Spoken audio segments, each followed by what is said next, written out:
Bonjour. Jean chapitre 4, versets 13 et 14.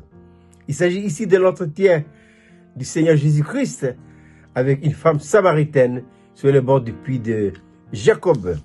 Jésus dit ceci à cette dame: quiconque boira de cette eau aura encore soif. Mais celui qui boira de l'eau que je lui donnerai n'aura jamais soif. Et l'eau que je lui donnerai deviendra en lui une source d'eau qui jaillira jusque dans la vie éternelle. Deux sources d'eau pour répondre à deux besoins. D'abord, l'eau du puits de Jacob pour répondre aux besoins humains.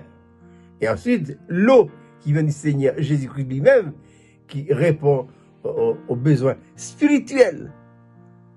Où allons-nous puiser de l'eau? La réponse est la question est posée. C'est à chacun maintenant de répondre. Mais la pensée que j'aimerais souligner pour nous ce matin, c'est cette source d'eau vive, dit Jésus, cette femme samaritaine, qui jaillira jusque dans la vie éternelle. Une source jaillissante. Voilà. Et l'image utilisée par le Seigneur ici, il ne s'agit pas d'un canal qui fait que transmettre de l'eau. Non, non. Il s'agit ici de l'image d'une fontaine. Une fontaine remplie d'eau. Et de laquelle fontaine jaillit beaucoup d'eau. Voilà.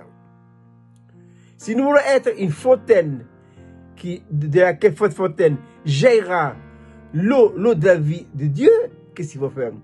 Il y a qu'une chose à faire. Une seule chose à faire. C'est faire le plein. Le plein de quoi? Le plein du Saint-Esprit. Et l'apôtre Paul dira dans sa lettre aux Éphésiens: soyez remplis du Saint-Esprit. Le verbe utilisé ici par Paul, le verbe être, c'est à l'impératif. Ah oui, il n'y a pas autre chose à faire. Hein. Pour être une fontaine d'eau vive qui parle de la vie de Dieu, il faut que nous soyons remplis. Il faut que nous soyons remplis pour que de nous puisse jaillir beaucoup d'eau. Pour qui? Pour les autres qui sont autour de nous. Il n'y a même pas besoin de prêcher, ni de rendre témoignage. Il suffit d'être rempli d'eau. Voilà. Et qu'est-ce qu'il faut faire? Deux choses à faire. La première, c'est la foi. La foi en qui? La foi en une personne.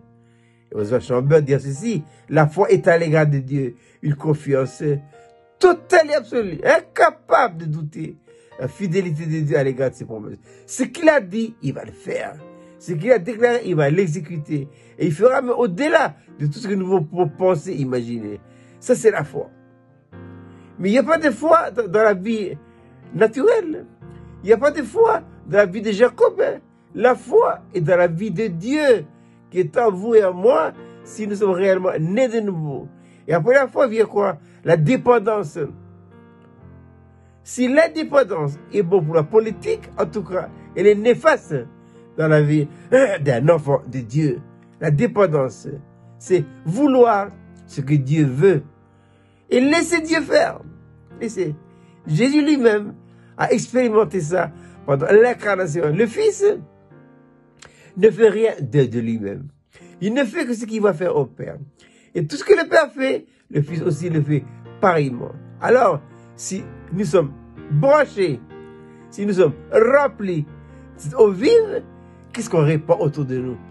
Nous ne répandons pas des bénédictions ou bien des expériences. Non, non. Nous répandons la vie. Et quelle vie? La vie de Dieu. Donc, soyons remplis. Soyons remplis. Soyons une source pleine d'eau. Pleine d'eau. La plénitude. Et veillons à ce que rien en nous ne me fait obstacle à cette plénitude. Je répète, les mêmes petits mal pour ce matin, une source jaillissante jusque dans la vie éternelle, dit le Seigneur à cette femme samaritaine. Il ne me restait plus qu'à vous souhaiter de passer une agréable journée.